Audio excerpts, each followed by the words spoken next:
Coméntalo y empieza ya está.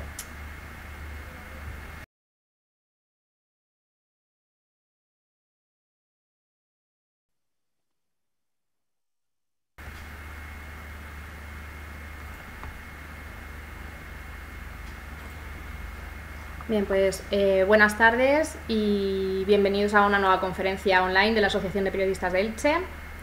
Dentro del ciclo que llevamos a cabo, que es Desmontando la Desinformación, y hoy vamos a abordar la migración dentro de los medios de comunicación y su impacto en la sociedad, además del enfoque que se da en los medios sobre la migración. Y para ello pues contamos con nosotros con 3 invitados que vamos a presentar ahora, y uno de ellos es Antonio Trives, que es reportero freelance especializado en derechos humanos y cambio climático. Desde 2016 está documentando las rutas migratorias hacia Europa, ha cubierto la situación de refugiados en varios países, en Grecia, Líbano, también la ruta migratoria al Mediterráneo central en una misión con el barco de rescate Aita Mari, y bueno, ha publicado el libro Rutas al exilio, Camino de refugiados de Oriente Medio a Europa, y bueno, pues también ha publicado sus trabajos en varios medios como La Vanguardia, Tinta Libre, El Diario, El País, y bueno, y obtuvo en 2020 el premio Injuve de periodismo impreso. Muy bienvenido, Antonio.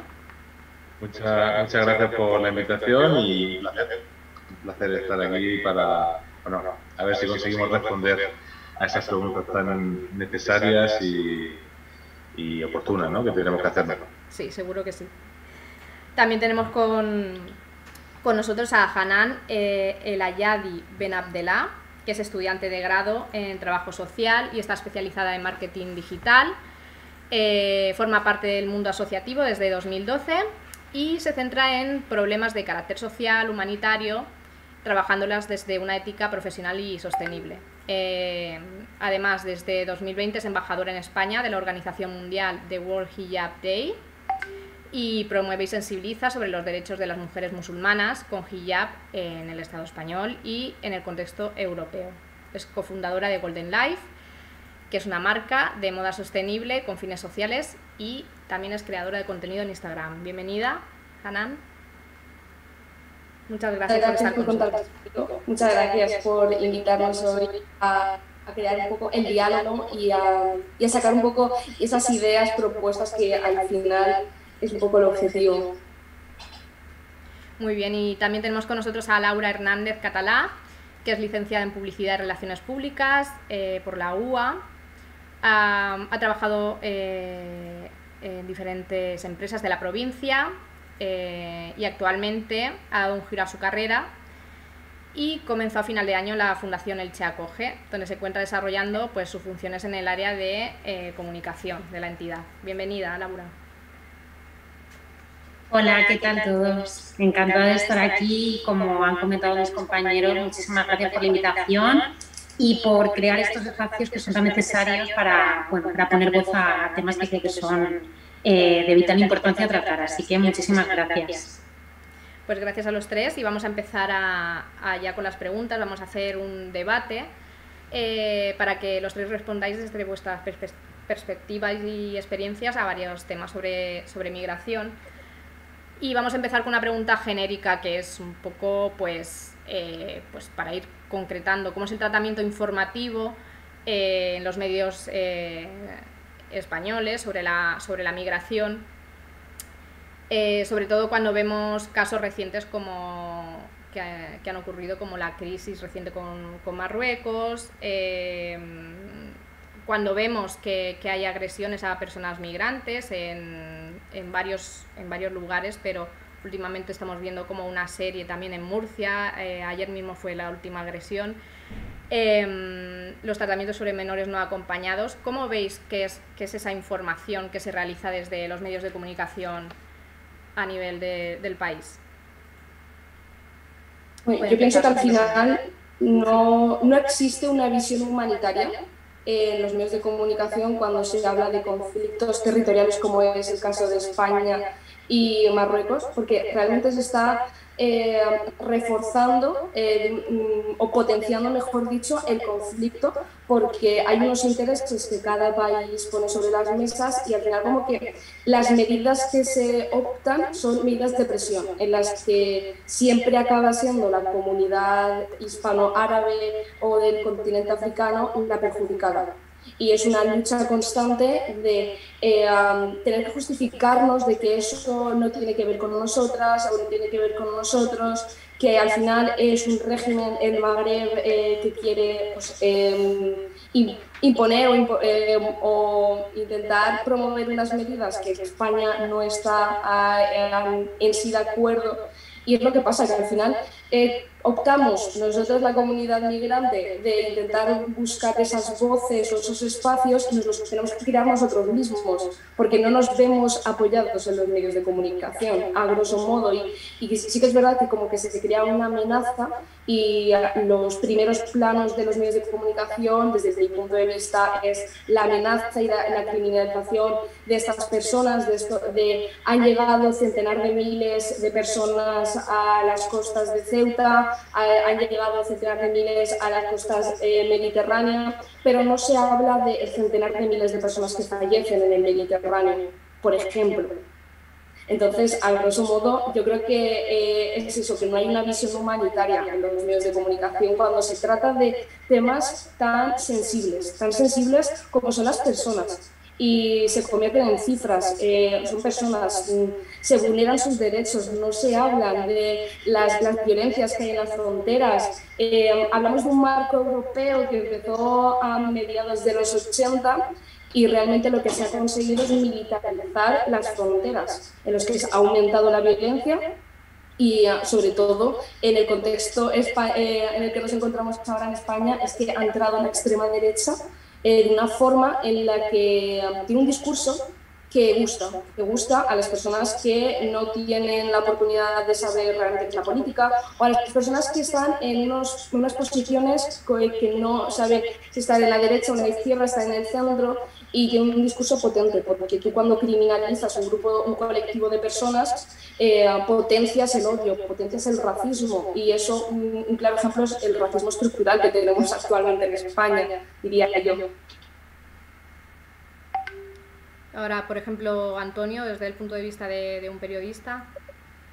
Sí, creo que he venido sufriendo como un proceso desde las primeras, el fenómeno del movimiento migratorio hacia España comenzó o inició de una forma más frecuente. Era muy común ver titulares y ver noticias con un marcado carácter racista y xenófobo. Luego creo que, aunque eso también se ha ido manteniendo un poco, luego creo que eso ha ido derivando en una información basada simplemente en los datos, en deshumanizar un flujo migratorio que precisamente, paradoja, que lo protagonizan seres humanos, ¿no? Y luego, ya una vez que se han ido contando todos esos acontecimientos a base de números, sí que es cierto que se ha ido enfatizando la parte de buscar el lado humano, enfoques totalmente distintos para mostrar una realidad que no permite, que la ocultan las cifras. Lamentablemente, estos ejemplos de cómo debería ser la información en el caso de la cuestión migratoria, pues parece que tienes que ir rascando y hacer un ejercicio bastante enfático para encontrar este tipo de información. Y luego, pues en el caso de ahora más reciente con la llegada a Ceuta, pues bueno, básicamente creo que se trató en términos de cifras. Es cierto que sí que hay muchos periodistas y algunos medios de comunicación que están haciendo ese ejercicio tan fundamental de no quedarnos con la imagen esa que nos llega de pues, una llegada de una embarcación, el salto de una valla, sino que hemos visto en algunos ejemplos también en varios formatos televisivos e impresos cómo van a esos lugares desde donde parten las embarcaciones, hablan con las familias y bueno, creo que no creo que toda la profesión, todos los medios y reporteros hagan un ejercicio malo del periodismo en cuanto a tratar la migración, pero creo que sí hay un trabajo todavía muy importante para, obviamente, que no se use jamás una noticia con un enfoque racista y xenófobo, y luego también que se haga un trabajo centrado en las personas que son protagonistas de ese movimiento migratorio.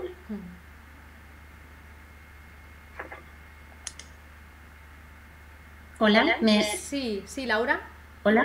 Ah, vale, digo, no se escuchaba. No, yo sobre todo quería apuntar, bueno, que ya se ha comentado, pero creo que es algo súper importante, o que por lo menos tendríamos que reflexionar, que no podemos olvidar que son personas que han dejado sus países para buscar una oportunidad, que todos hemos podido estar en su posición y que tienen una mochila cargada de situaciones súper complicadas y que vienen aquí. Entonces, la forma que tienen de retratar los medios de comunicación, que nosotros tratamos día a día con personas que tienen historias brutales, hay una falta de humanización total. Estoy totalmente de acuerdo con mis compañeros, o sea, se tratan como si fueran cifras.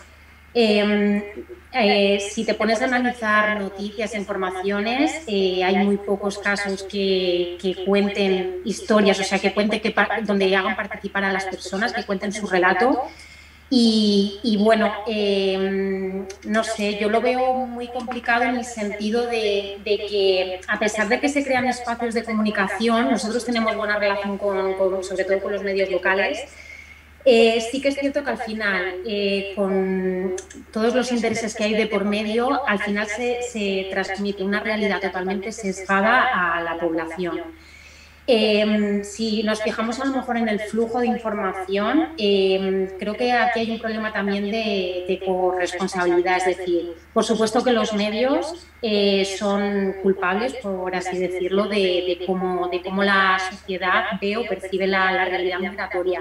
Pero también creo que hay una parte de responsabilidad en la ciudadanía de no informarse, de no contrastar esa noticia, de averiguar de dónde viene esa fuente, con todo el tema de noticias falsas, creciente subida de discursos de odio. No hay una mirada crítica de la realidad. Es decir, me llega una noticia, como la dice este medio de comunicación, doy por hecho que es veraz, y no me molesto en contrarrestarla, en ver de dónde sale.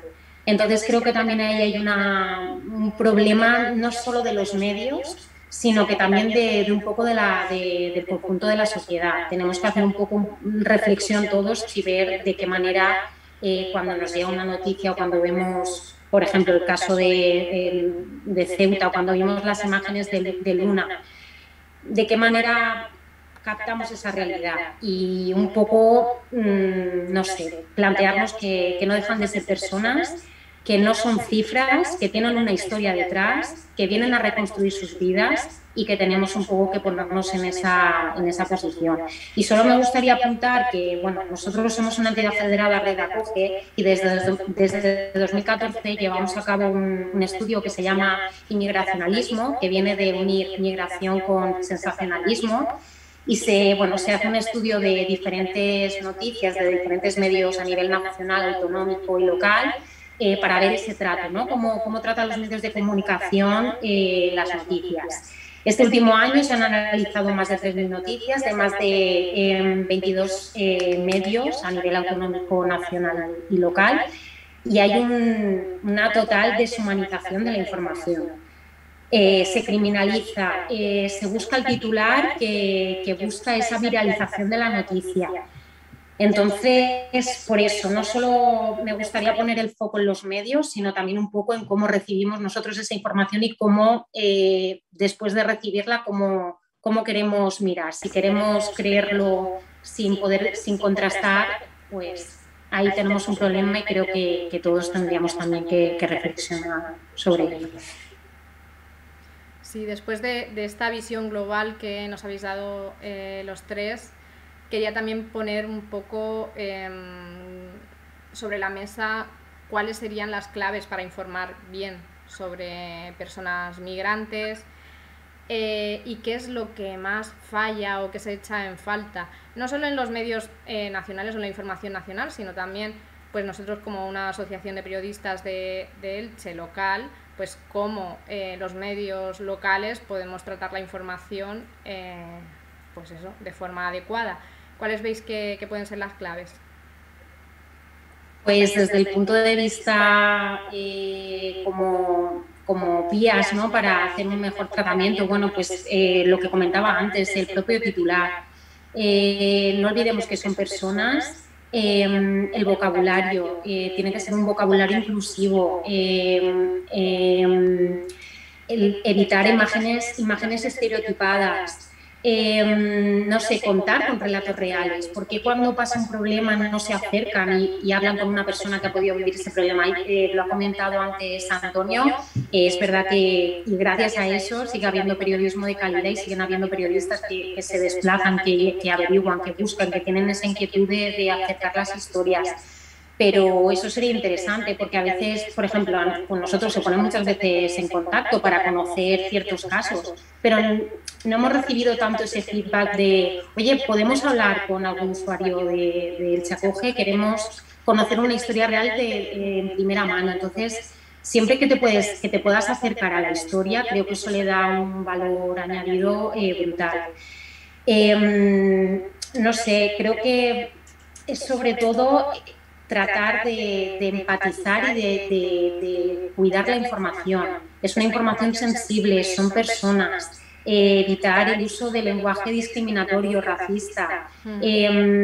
Por ejemplo, con el tema de los MENA, cómo se criminaliza un colectivo. Es que no podemos a lo mejor plantearnos el daño que se puede hacer cuando tratas de esta manera la información.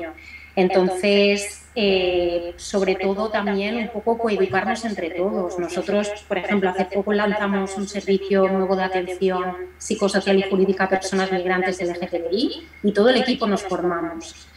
No sé, también ese interés de los medios de conocer, oye, ¿cómo puedo tratar de manera más humana, más ética esta información?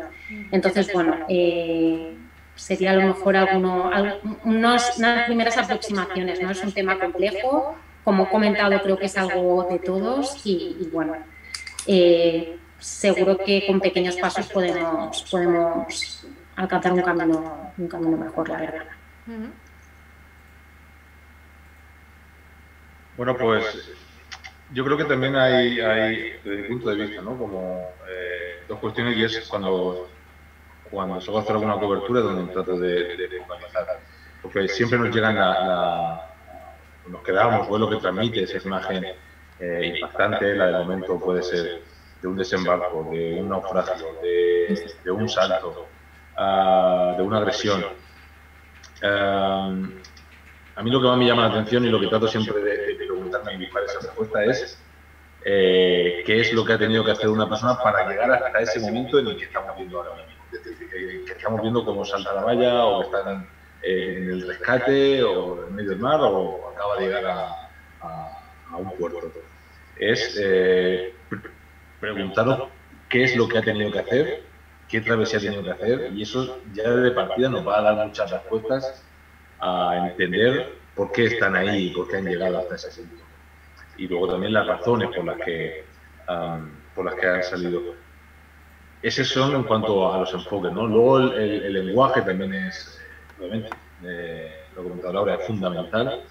Y creo que has citado una cuestión que creo también bastante de actualidad, y es importante porque si nos paramos un momento a analizarlo, usar, porque se usa mucho también el concepto de MENA, eso es de una frialdad brutal. Eso deshumaniza completamente a la persona en cuestión. Creo que no hace falta, cuando hablamos de un... primero, si es importante decir que da bien, a veces que es relevante y a veces que no lo es. Pero si lo es, yo creo que en la propia redacción o en la propia locución no hace falta decir el acrónimo menor no acompañado. podemos decir que tiene 16 años y habla Totalmente. Y que además es un tema súper sensible porque es protección de la infancia, no deja de ser un menor y en el momento que pasas esa barrera, que a lo mejor es un término jurídico que se usa en cierta, y es lo que has comentado, no digo que no, pero no hace falta poner esa etiqueta. Si con decir que tiene 16 años se sabe que es un menor, no sé, con decir que viene, no sé, del Líbano se sabe que es extranjero, entonces creo que estoy totalmente de acuerdo con lo que señalas. Claro, porque luego es muy fácil luego que quien quiere cargar contra un colectivo en concreto, usando un acrónimo, usando un simple concepto, se le carga de una connotación negativa. Entonces, no se lo pongamos más fácil cuando digo desde el punto de vista de los medios de comunicación, se lo pongamos más fácil a la gente que tiene ese propósito de discriminar y usarlos como un arma arrojadiza política e incluso, bueno, también se fomenta incluso la violencia contra ellos, ¿no? Con ese tipo de discursos. Yo creo que si se hiciera un pequeño estudio rápido y preguntar por la calle qué es lo primero que piensas cuando, a la gente, me refiero, en la calle, lo primero que piensas cuando te digo MENA, yo creo que la percepción sería bastante negativa, incluso de rechazo, incluso de precaución, ¿no? De precaución, entonces, de miedo. Sí, es importantísimo, obviamente, el lenguaje. Ya, obviamente, si es... la última misión que pude acompañando al barco de rescate, se dio la casualidad de que todas las personas que se rescataron eran de nacionalidad marroquí. Creo que solo era, y es el momento en el que se desarrollara la noticia, solo es importante nombrar la nacionalidad cuando aporta, tiene algo que aportar, y en este caso es que 50 muchachos habían decidido recorrer 3.000 kilómetros para llegar hasta Europa cuando la tienen enfrente a 11 kilómetros, que es Marruecos, el estrecho de Gibraltar, ¿no? Pero eso solo cuando se desarrolla la noticia y se explica un fenómeno migratorio y en este contexto, en esta situación, aporte información. Si no, pues obviamente hay que decir que estos titulares, esos subtítulos y esas entradillas incluso donde se aporta la nacionalidad, pues sobran obviamente si no tienen lo más mínimo que aportar. Totalmente, yo recojo lo que acabas de decir, porque al final es como que esos procesos migratorios se han simplificado a el migrante, al MENA, al refugiado, y es que... Ilegal, que esa palabra me en la cara. Totalmente. No, y al final es eso, yo recojo todo lo que estabais comentando y yo, pues, el problema que yo veo es que las personas migrantes no se nos invitan a los espacios en los que se nos quiere oír. Y yo siento, mi percepción es que hablo de forma global, pero está claro que yo he tenido la oportunidad de medios de comunicación o periódicos que sí han contado con nuestra voz, pero el caso está en que muchas veces se prefiere que vaya un periodista a que vaya el mismo, a la misma persona que se ha recorrido todo un estrecho para llegar. Al final es como que se prefieren silenciar esas voces y se quiere hablar por nosotros, por la comunidad migrante. Entonces, yo algo que veo muy potencial y positivo en la misma comunidad migrante es que como no se nos han puesto estos espacios, hemos optado por crearlos. Y está en auge. Actualmente hay muchas organizaciones que se asocian, hay muchas entidades, personas que deciden unirse por una causa y el ruido lo estamos generando entre la comunidad. Entonces, a mí es mi crítica. Mi crítica es que se nos inviten a los espacios y no únicamente cuando se trate de ha habido una llegada masiva de personas, no, porque también dentro de esas personas que sabemos y que vivimos y lo sufrimos, hay psicólogos, hay doctores, hay trabajadoras sociales y tenemos muchas profesiones. Hay muchas profesiones y no las ocupamos, no ocupamos esos espacios porque se nos ha limitado a eres migrante, solo puedes hablar de migración o solo puedes hablar de la discriminación o lo que vives diariamente. Y esa es mi crítica de forma global, porque realmente se está victimizando o se está, bueno, mejor dicho, criminalizando a nuestra persona en sí, con términos como el MENA, que un partido político ha criminalizado a un grupo de personas que son atacadas diariamente en diferentes puntos geográficos, en los centros en los que se encuentran. Se está vulnerando los derechos humanos de personas. Hace nada en Murcia a una persona la han asesinado al grito de "no quiero moros en este local", a 3 tiros. Hace nada, en una mezquita de Murcia se ha puesto un cartel de aquí algo como que no se puede negociar, luego una cabeza de un cerdo con un cuchillo delante de una mezquita, y se está vulnerando el derecho al culto, el derecho a que una persona practique la religión o que sienta su identidad desde la interior o la espiritualidad. Entonces, hemos permitido que se entre en un aspecto como los derechos humanos. Como los derechos humanos hemos permitido que se vulnere cómo se tratan a las personas en las fronteras, porque al final el ruido mediático que le llamo yo es ruido. Y si lo ves en todos los programas de televisión a las 3 del mediodía, vas a creer que es verdad. Pero tú no vas a ver cómo llegan esas personas, cómo se tratan a esas personas. Y un claro ejemplo, porque no quiero crear una báscula de dolor, pero un claro ejemplo es el último acontecimiento en Murcia del asesinato de Yunes Vilar, o la desaparición, al final asesinato machista de Huaza, que ha sido en Valencia. No ha tenido repercusión mediática. Y por ejemplo, era una chica que llevaba 2 años desaparecida, y yo no me he enterado, personalmente yo no me he enterado de ese caso hasta que salió la noticia de que se había encontrado su cuerpo. En cambio, cuando se trata de algo que tiene que apoyarlo, como la ley trans o la ley LGTBI, que es algo mediático, político del Estado español, que debe de tener ruido, se posiciona el asesinato homófobo a Samuel. Y no quiero crear una báscula de dolor, pero es que al final es España la que ha aceptado que una vida valga más que otra, y no estemos todos y todas en una misma línea de partida. Y yo creo que una forma es invitar a las personas a que hablen, que no se silencien las voces, yo creo.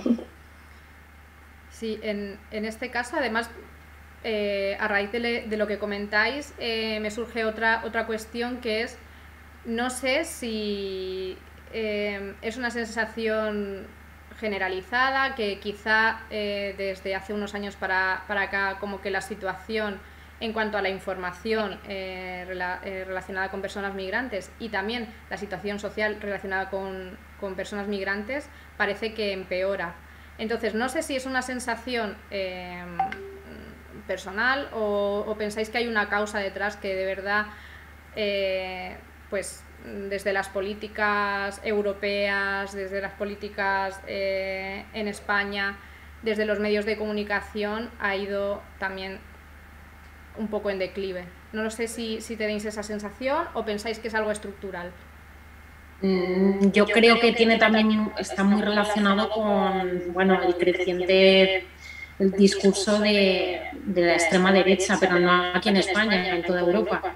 Entonces, no olvidemos que hay millones de medios que están súper politizados, tienen una línea editorial muy marcada, responden a intereses, y al final eso marca un poco la dirección. No digo que sea todo, pero creo que eso últimamente, y tengo la misma sensación que comentas, que no sé, no recuerdo yo hace 10 años así, por supuesto que ha habido siempre, pero tanta discriminación, tanto odio, tanto racismo, así y ya no es eso, tan legitimado institucionalmente, que se pueda permitir en una campaña electoral un cartel como el que vimos del partido político Vox. No, yo hace 10 años yo no lo veía tan posible, y este año se ha permitido, y ya no es eso, no es que se pueda colgar, es que una institución pública como es el Metro de Madrid ha posibilitado que se cuelgue ese cartel y no se ha retirado.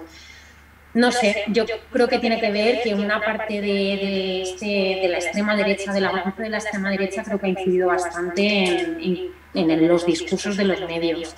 Y eso al final los medios crean opinión y la gente lo estaba comentando. La gente lo ve en Telecinco, no sé, en Antena 3 y cree que es cierto, no se molesta en ver si esa noticia es real, si esas fuentes son de dónde vienen, no se molesta en hacer nada y entonces pues lo creemos y seguimos adelante y al final hasta pensamos que está bien, que eso es lo peor, que te va modificando la opinión. Entonces creo que sí, que claro que ha habido un aumento. Yo lo noto. No digo que antes no lo hubiera, pero ahora lo noto mucho más. Yo no creo que, en mi caso no creo que haya habido un aumento y si lo ha habido creo que tampoco es como muy destacable. Pero me refiero en el plano general, en la calle. Porque creo que hay dos mundos, ¿no? Está el mundo de altavoz político, del Twitter, del partido político de turno, de su Twitter, de lo que sea, de lo que dicen en el Congreso, con algún micro y tal, y luego otra cosa en la calle, ¿no? Yo no creo que haya mucha diferencia con respecto a la calle, me refiero, el racismo, cuando éramos adolescentes creo que yo se ha vivido, ¿no? Y he sido testigo de ello y lamentablemente he sido, como decía, ¿no? Testigo de primera persona de cómo se discriminaba a la gente con comentarios, con actitudes. Yo creo que incluso ha podido cambiar, incluso mejorar, a lo mejor esos son los círculos en los que yo me muevo y me hace ahí una burbuja de realidad. Pero yo creo que en ese caso creo que hay como dos planos y el político sí que es verdad que ha crecido muchísimo, pero no nos olvidemos que la valla de Ceuta y Melilla no lo puso la extrema derecha. El acuerdo entre la Unión Europea y Turquía no lo puso tampoco la extrema derecha.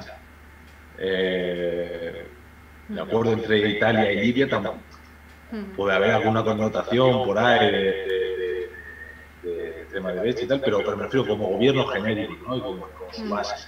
No eran puestos gobiernos basados en este tipo de supuestamente ideales, ¿no?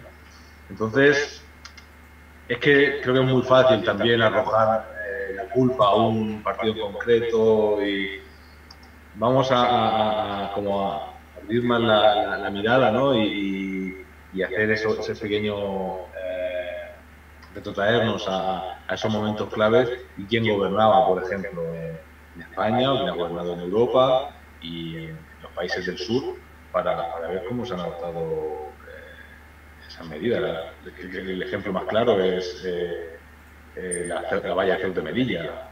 Ha pasado gobiernos de derechas, de izquierdas, y la valla ha estado ahí, se ha incrementado, se ha puesto doble, se ha invertido mucho más en la seguridad de ahí. Y sí, no, pero lo que yo quería decir es que antes a la gente le daba vergüenza decir ciertas opiniones o comentar ciertas cosas a nivel público y ahora lo hacen libremente y sin ningún pudor. Eso también... Yo no estoy muy de acuerdo. Iba más por ese camino, sino que veo que ahora está más legitimado ciertos movimientos, ciertos discursos que para mí hace 10 años eran impensables. Sí, que se pudiera, o que por lo menos no generara revuelo o polémica, decir, ¿cómo puede ser que estemos en el tiempo en el que estamos? No sé, evidentemente hay millones de... Si miras a la historia, claro que todos los partidos están al final metidos en el ajo, pero sí que yo ahora he visto ciertas cosas en público que antes me costaba más verlas, más... No sé, no sé cómo explicar. Por eso quizás sea solo altavoz, pero a lo mejor es en mi caso, a lo mejor en el tuyo no, pero esos comentarios de un racismo brutal, yo los he escuchado con 12 años, con 15, con 16. Creo que un ejemplo muy claro fue lo que sucedió en el Ejido. Y estamos hablando, no recuerdo el año, incluso, si fue de los 2000 o una cosa así, ¿no? Entonces creo que, desde mi punto de vista, creo que la diferencia es que ahora hay un altavoz precisamente sí que puede pasar eso que dices, ¿no? De que sí que pues, se sienten más impunes para hacer críticas o comentarios, porque tienen un altavoz arriba. Pero desde hace muchísimos años yo he hecho los comentarios y acción discriminatorias, pero total. Sí, en este sentido, yo recojo un poco lo que habéis dicho ambos, porque al final la discriminación lleva existiendo desde procesos de colonización. Y es historia. Nos viene algo muy de atrás. ¿Qué pasa? Hay una frase que dice el periodista Youssef Uller, que dice: África no nació pobre y tampoco Europa nació rica. Y yo de primera mano, yo a través de, luego al final los datos hablan por sí solos. Yo he sido discriminada toda mi vida con la etiqueta de tú eres mora y vas a ser mora toda tu vida, aunque hayas nacido aquí. Luego datos como que en España 1 de cada 2 es discriminado para el acceso a la vivienda, o que incluso en los colegios. Yo, por ejemplo, yo he sufrido discriminación en el colegio por ser quien soy, y luego los grupos segregados. Al final es como que décadas atrás ha estado tapada esa discriminación, y ahora yo un poco apoyo la función de los periodistas y así, de los creadores de contenido y demás, que al final esas personas han sido las encargadas de cambiar el foco de la cámara y decir: no, es esto lo que está pasando realmente. Es cuando los medios de comunicación han dicho: ostras, que hay discriminación en España, o hay discriminación en Europa, o no se está permitiendo el acceso a personas refugiadas. Al final, ahora yo recojo como que se ha legitimado el odio, porque es un discurso, pero que existe desde hace décadas, porque lo hemos permitido que a ti te digan moro de mierda, a ti que te digan maricón de mierda y que te maten por tener un pensamiento. Al final es como que el foco de la sociedad está... tiene su parte que está en proceso de construirse. Al final como que hay que hacer un proceso cada uno de construirse, pero también el ser realistas. Yo recojo un poco lo que ha dicho Antonio. Al final las políticas son europeas, hay un marco europeo que ha permitido esto y que a estas personas las seguimos votando. Los discursos, la propaganda, un poco ahí está un poco la bola de desinformación, que no sabes hacia dónde mirar o hacia dónde no. Pero sí que es verdad que yo recojo que el racismo y la discriminación se mantiene desde hace décadas, y en el ámbito educativo, en laboral, sanitario, administrativo, vivienda, está plasmado en todos los ámbitos, creo yo. Además, en este sentido, os quería comentar también que a la hora de informar parece que faltan siempre piezas, como hemos comentado, que faltan voces, que falta contexto, que falta pues miradas a la hora de informar. También os quería comentar, quizá ya desde el punto de vista más periodístico, en algunas ocasiones resulta difícil conseguir pues o datos oficiales o fuentes oficiales, pues por ejemplo de qué pasa cuando llega una patera a algún sitio, qué pasa con esas personas, dónde van, cómo se les trata. Conseguir esa información oficial es casi imposible. A veces quizá también esa merma de calidad en lo que es informar sobre la migración también viene de que las fuentes oficiales no cooperan. ¿Creéis que hay que alzar la voz en este caso para que se den esos datos oficiales, o para que no se coarte esa libertad de prensa cuando se quiere informar sobre estos temas? Bueno, en este caso, yo creo que en sí eso mismo que comentas, eso ya es para escribir, para contarlo. Es decir, que no sepamos qué sucede con unas personas que acaban de llegar que acaban de pisar tierra, y después de una travesía que se les ha dejado, se les ha cogido por la Guardia Civil o la policía, que no podamos acceder a esa información. Eso si se consigue bien, pero si no se puede, eso ya de por sí hay que contarlo. O bien directamente como noticia principal, o bien si hay otra, si se tiene otra información, se arranca con esa, y luego obviamente eso hay que reflejarlo en el texto. O sea, en el caso de que no se pueda, hay que contarlo. Y es cierto que no hay un acceso claro a qué sucede con las personas que llegan que han sido rescatadas y llegan a España. Yo recojo lo que estabas diciendo, Antonio, y me ha llevado a una vivencia, porque yo estuve durante todo el proceso de llegada del Aquarius cuando llegó a la Comunidad Valenciana. Y yo lo hablo después de haber estado ahí, después de haber estado un mes en un centro de acogida de atención, pues, la primera atención, hasta que se derivan y hay toda una historia dentro que no se cuenta y que no se permite. Yo lo digo con un altavoz, que es el que tengo hoy en día, que puedo hablar libremente porque ya no formo parte, y se te cuarta. Tú no puedes hablar de lo que está pasando dentro. Y tú no firmas ningún documento explícito, pero tú tienes que respetar la protección de datos, entonces es un proceso que hay que coger con pinzas. Sobre todo cuando tú vives una situación que vulnera los derechos humanos de unas personas, el problema está en que si das paso enfrente, te arriesgas, que en mi caso fue, a que te digan, pues hasta aquí tu llegada. Tú ya no vas a estar aquí 40 días, que es la primera entrada, tú vas a estar hasta los 30 días y los 30 días vamos a decir que tu contrato ya ha finalizado aquí. ¿Y qué pasa? Que a esas personas se les alimenta de un miedo, se les alimenta de un miedo porque al ser personas refugiadas piensan que no tienen voz, que piensan que la administración es la que va a recoger todos sus nombres, en plan, que tú en el momento en el que llegas ahí, tú eres responsabilidad de este país y tienes que seguir lo que te dicten. Y lo mismo con las personas que formamos parte de estos procesos, porque al final vives y comes lo mismo que ellos durante esos 30 días, durante esa primera llegada. Y me parece injusto que no se cubra porque a nivel territorial, porque es una cosa que viene de arriba, lleguen unas directrices a esos centros de acogida de atención primaria y que te digan, no puedes, en el momento en que sales de aquí, tú no puedes hablar con ningún medio de comunicación, tú no puedes transmitir esa información y sobre todo te alejes. Yo tuve la oportunidad de formar parte del centro de coordinación y estar 24 horas al día durante 30 días en ese centro de coordinación y saber realmente qué pasa realmente de cuando te dicen vamos a ir a hacerles unas pruebas de los huesos para saber si son menores o no, qué pasa cuando se producen fugas y queremos ocultarlas porque o si no ya se va a crear una expectación de han venido y han armado, la han armado. Entonces es una situación que pretenden coger con pinzas y controlar las voces de esas personas que estamos dentro. Y desgraciadamente se lleva haciendo en todas las llegadas, ya sea de pateras, ya sea de embarcaciones, ya sea de personas que llegan nadando. Son como unos procesos que están dictados de forma autonómica y nacional. Entonces es mi denuncia también, porque no se nos permite hablar sin pelos en la lengua.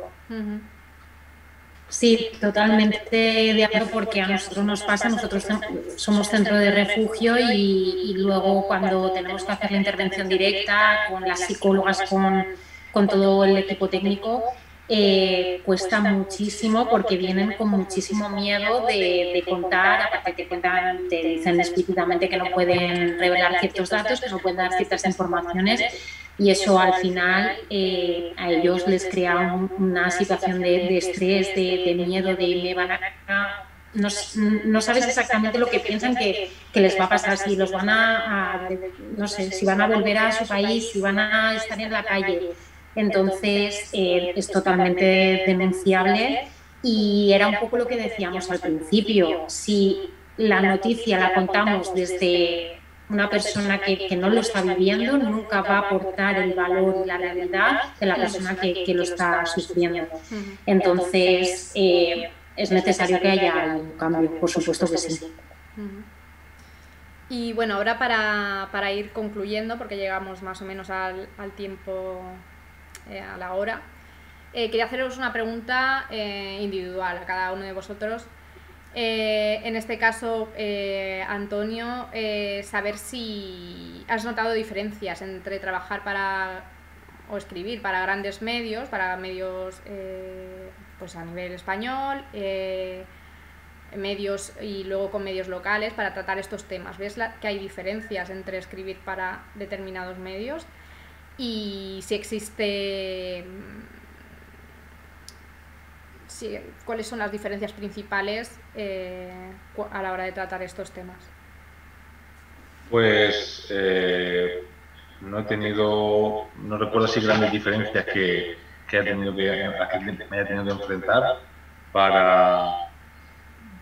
en todas al ser reportero freelance, en todas me he tenido lo único que enfrentar es a buscar un enfoque totalmente distinto y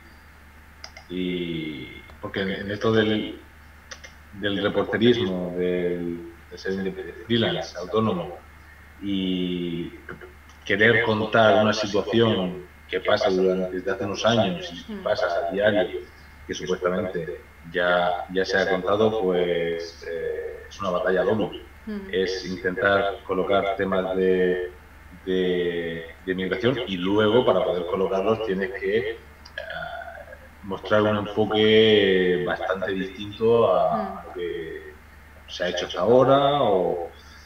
Entonces, quizás a lo mejor en el ámbito más local o regional puede ser un enfoque más generalista de la situación en concreto, y en el medio nacional, que seguramente esos temas nos hayan contado con mucha más asiduidad, pues buscar ese enfoque que le dé un plus que sea completamente distinto para poder transmitir una idea, pero con un, bueno, como decía, ¿no?, con un enfoque diferente. También me gustaría comentarle a Laura, preguntarle si desde Elche Acoge os afecta de lleno en vuestra intervención pues el enfoque que se hace desde los medios, si afecta cómo se cuenta la realidad a la realidad que vosotros encontráis.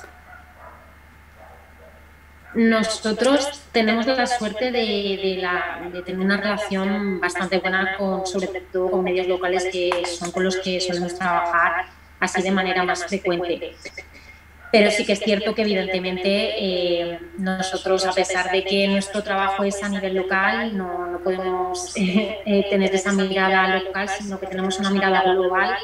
Y por supuesto que nos afecta desde el momento que es lo que he comentado, que no se cuenta la realidad. Nosotros siempre decimos, cuando una persona tiene ese tipo de discursos, ¿no?, de que se oyen tanto, que son tan repetitivos, de vienen a quitarnos el trabajo, y frases así que se repiten constantemente. Siempre invitamos a la gente a que vengan a pasar 24 horas un día con nosotros para que vean exactamente cómo son las personas que tratamos, cómo son sus vidas, y realmente después de eso qué opinión tienen, ¿no? Entonces sí que es cierto que la forma en que los medios tratan la migración pues nos afecta de lleno, y a mí me gustaría igual pedir que se intente humanizar la noticia, que se intente buscar otras fuentes, que por ejemplo acudan a las entidades sociales y a las organizaciones para que podamos aportar una opinión, que se nos dé espacio, que se nos dé voz.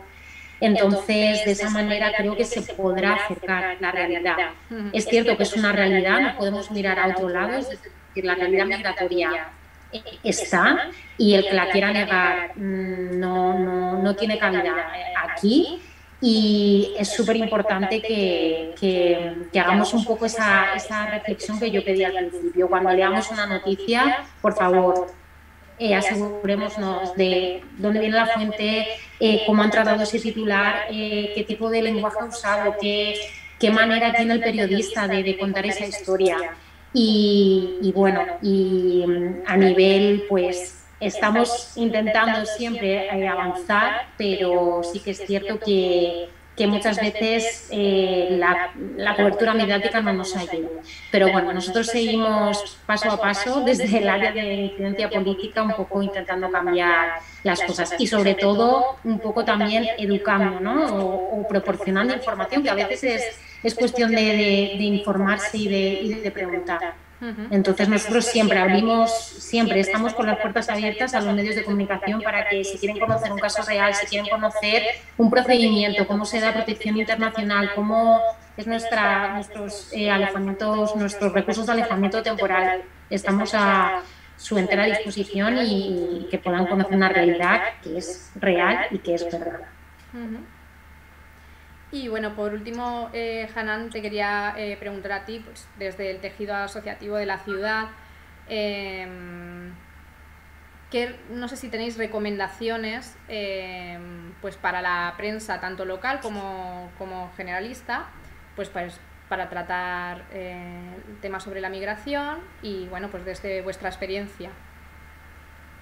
Al final nosotros sí que es verdad que desde Chile trabajamos por sensibilizar y un poco denunciar los actos racistas, los actos discriminatorios hacia la comunidad migrante de forma global y en específico a la mujer musulmana, ya sea con hijab o no.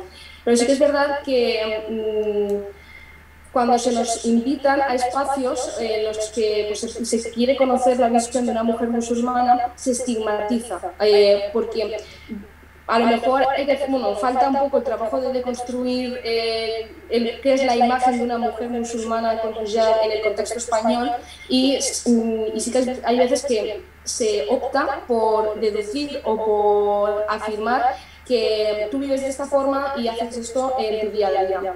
Y yo creo que hay que hacer un trabajo un poco de deconstrucción, de construir las mentes y invitar a los espacios y permitir que se pueda ofrecer, bueno, que pueda la persona en sí, yo por ejemplo quiero hacer una entrevista y poder ofrecer otro enfoque, por decirlo de alguna forma, un enfoque en el que digas, vale, aquí me siento cómoda, porque al final no se puede invitar a una persona migrante y ir contra esa persona con cuestiones de carácter, sensibles hacia su persona. Al final hay que entender que las personas estamos expuestas, sufrimos una discriminación diaria en diferentes colectivos, en diferentes grupos, y hay que entender a las personas. Ese término de deshumanizar, llevarlo a la práctica también en los medios de comunicación y no ir a diría pues entrar en seco en unas preguntas que a lo mejor no sientan bien, porque a mí, por ejemplo, que me digan ¿por qué llevas el hijab? No es una pregunta humana. Una pregunta humana es cómo me siento, cómo estoy en este contexto, si he sido discriminada, explicar casos y darnos espacios, ofrecernos espacios, porque nosotros ya nos encargamos de crearlos. Nosotros tenemos la suerte de que hay una comunidad en la provincia de Alicante grande en la que nos unimos en la adversidad, como decirlo de alguna forma, porque al final no se van creando sesgos, se van creando grupos. Y luego lo que hay que potenciar es la inclusión de esos grupos, porque hablamos siempre de un privilegio, que es, yo por ejemplo tengo el privilegio de estar aquí y ser un portavoz de lo que sufrimos diariamente el grupo. Y yo creo que es importante eso, el espacio, ofrecer el espacio. Pues muy bien, muchas gracias. A los tres vamos a concluir ya pues esta jornada, este evento. Muchísimas gracias por vuestra participación, yo creo que ha sido muy interesante, nos hemos encajado bien en el tiempo y nada, pues gracias por vuestro trabajo también, desde vuestra labor desde distintos ámbitos y bueno, pues esperamos contar con vosotros para próximos eventos. Muchísimas gracias a los tres. Muchas gracias, un placer. Un placer, gracias. Y bueno, y despedimos este evento online. Sobre pues eso, desmontar la desinformación y volveremos a tener nuevas sesiones más adelante. Muchas gracias a todos.